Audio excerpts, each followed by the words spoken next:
We were excited you were here because in the morning meeting, we were all going over the A.J. Green, Jalen Ramsey fight, if you will.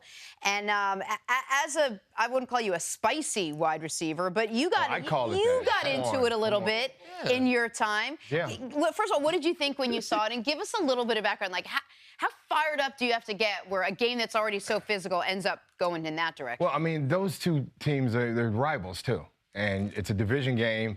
And talking to Cris just a minute ago, Jalen Ramsey is a different kind of player. I mean, he's like Marcus Peters. He's a little bit off to a certain point. And A.J. Green's a veteran. So if you push, and I don't know what happened to play before, and he might have said something, but when you're a veteran and somebody says something to you, you're going to go off on it. And that's what he did. And, you know, he said, I'm taking this penalty regardless of what happens. Here's the thing that was so surprising to me. And listen, I know Jalen's a talker. We had Jalen on the show. Jalen, a lot of wide receivers don't like Jalen. A.J. Green's about as mild-mannered of a guy that plays the position at a super high level as you're going to find. Him and your nephew, Larry. Like him and Larry Fitzgerald are two guys you don't see this coming from. There was another guy like that, though, Andre Johnson.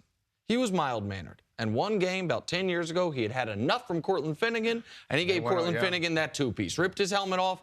And so my question to you is, like, is there a trash talk threshold? Like, we know we're going to be talking, we're not going to be going back and forth, but you don't cross line X. Like, is there something that that is exactly what I want to know. But tell me. It's a respect factor. And again, a veteran against a guy, what is this, his second year?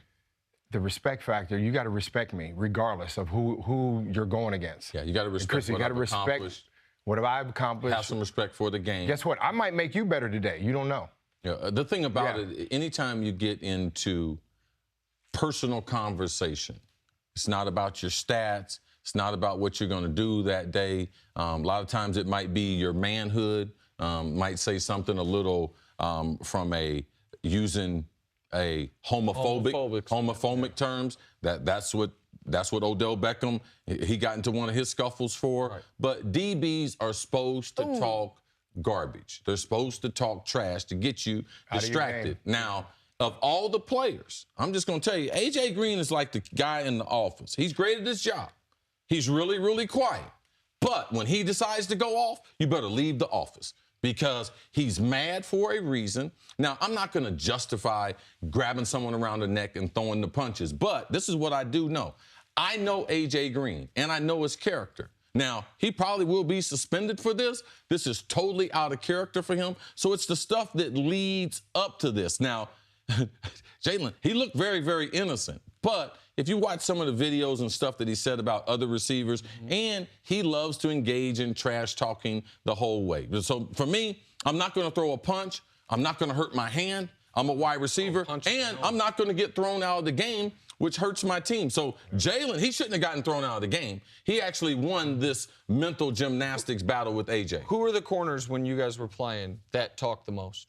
I tell you, it's just a different player. I mean, it's a different player.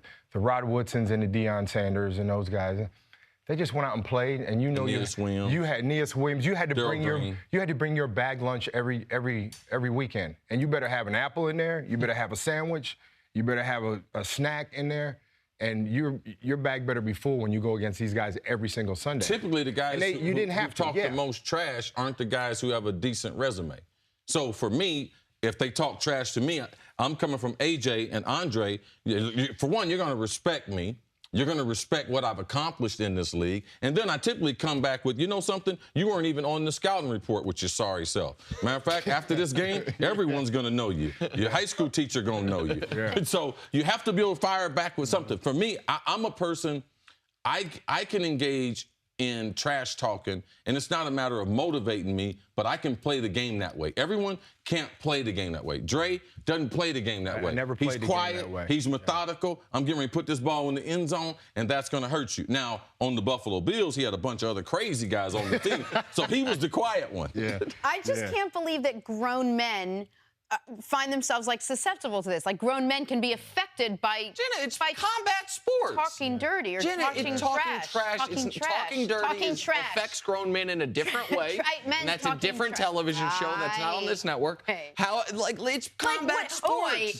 Jenna, your pants don't match. Jenna, I promise you that's not what the trash they're talking. But it's Calm down, Jenna. It's also you got to keep in mind like athletes have never left the locker room. So, like, athletes are the same motivational factors, tell me if I'm wrong here, that work in junior high school and high school. What do athletes get the most excited about? What we see them celebrate? A day off. Like, in every other walk of life, guess when grown-ups get a day off? And they're like, hey, boss, I'm not coming in tomorrow. Like, it's just a different thing. It's physical combat for a living. So, of course, when the testosterone and anger is that high, like, it's susceptible to this. Yeah. I find it interesting that Cece mentioned you were the quiet guy. So did it ever frustrate you as the quiet guy that you were having to deal with some of your teammates who were riling the other guys up with that trash talk? And the thing is they're trying to get you out of your game. If you're watching film and you see, oh, this guy's pretty good. Yeah. How am I going to get him out of his game and just kind of just a little bit, just irk him a little bit where maybe this catch he's supposed to make, he doesn't make, and it's not a first down, and the clock doesn't run. That's really what they're trying to do. Also, we have a scouting report coming in. Who are the talkers?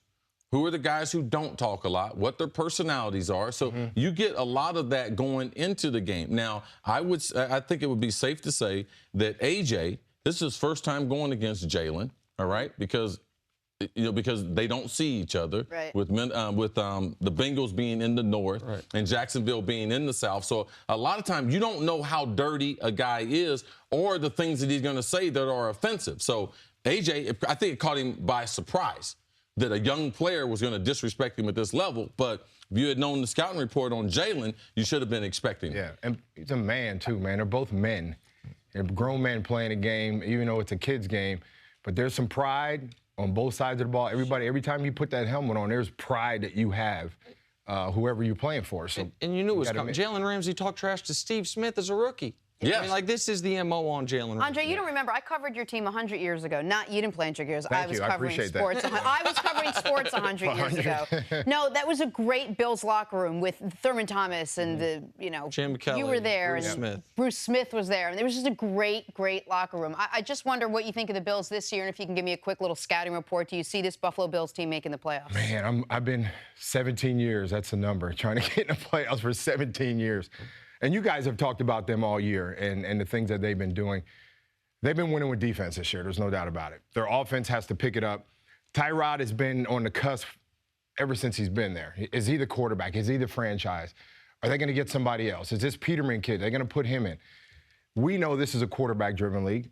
If you don't have a good quarterback, 9 times out of 10, you're probably not going to go in the playoffs. You're not going to get to the playoffs. You're not going to be a good football team. But they still have McCoy. And even though he's so-called long in the tooth, he's still doing things that Shady does. But it is their defense that's got them to 5-3. Thursday night, they didn't even show up. I mean, national TV game, bad loss. They got beat on both sides of the ball. But I love what McDermott's doing because he's changing the culture there. And the culture of that football team the last 17 years has been, this guy comes in, he's out for a 3. He's in for 3, he's out. They fire the GM. So many things have been going on with that team all the way from the top to the bottom that, again, I like what McDermott is doing, what Sean's doing. He's bringing that mentality that they need, that they know when they walk in that locker room every week that they can win the game, regardless of what it is. Andre, break down a trade for me because I know it's different when you're playing in the elements. All right, you were a guy, got it done playing outside, there should be more respect granted for the climate for which you played in. When you add Kelvin Benjamin, a big 6'5", 245 guy, compared to having someone like Sammy Watkins, really fast guy. How much of an advantage it is for Kelvin playing in Buffalo with Tyrod than you see a smaller guy like Sammy Watkins? No doubt about it. Probably the biggest advantage because once it gets cold and it's hard to get your footing, when you're a bigger guy, you can get down a little bit. Yeah, you have more girth. You can get into the ground. You can be more of a mutter. And I was surprised he didn't play Thursday night. They could have used him. Just his presence on the field could have been a big plus for them. It's funny that you say that because I did go to the game last night here in New York with the Giants and Rams, and Sammy and Robert Woods had great games. And they said to me, hey, can you come around a little bit more, man? We had a pretty good game. Come around a little bit more. You told them when you were up there in But Buffalo Jared when they Goff weren't is playing great football. Yes. Todd Gurley's running the ball. That's why the Rams are playing well. But Kelvin Benjamin, the element he brings in, just like you said, big physical guy, can get himself in between the ball and defender. He's going to be a big plus for them in certain situations, especially in the red area. Andre, tell us a little bit about the Read with Reed 83 Foundation. I'm so excited about this. I mean, you know, as players, you have things you're passionate about. When we played football, that's what our passion was football every day. I'm in the 5th quarter of my life right now, and I think kids are so important to us. And CC, you know this. Reading is so important. And we took some kids to the game last night, and I told you a quick story that one of the girl that won, she read 45 books in 50 days. Wow. And she got to meet, you know, some of the players down on the field, and she talked to Sammy and Robert Woods, and I commend them because they came over and talked to this little 8-year-old girl. And the funny thing is, she went to see Alec Ogletree, and he talked to her, and she said, are you Eli Manning? She's in the books, man. She needs to read one more book. But what the funny thing about that is, the great thing is about it, when I was a kid, I didn't have time, you know, my mom and dad didn't have time to read to me. And the Boys and Girls Club was so important to me in my life that I went there every day, and that's why I learned how to read. And one thing about the clubs and what we're doing is we're reinforcing those values that I learned, or we all learned at home, in these clubs, and giving these kids hope to go into the right door. Awesome. And do the right things. That's really, really great. That's what it's about. Andre Reed, thank you so much for hanging out with us. HOF. What's your number, man? What's your number? 285, baby. 285. Yes. Yes, I'm 285. 275. We only 310 of us. Yes, there's only a few of us. That's it. Very nicely done. No, thanks. Thanks for watching. Subscribe here to get the latest from the show. Also, be sure to check out more of the best clips from First Things First, or go watch a few segments from our other shows on FS1.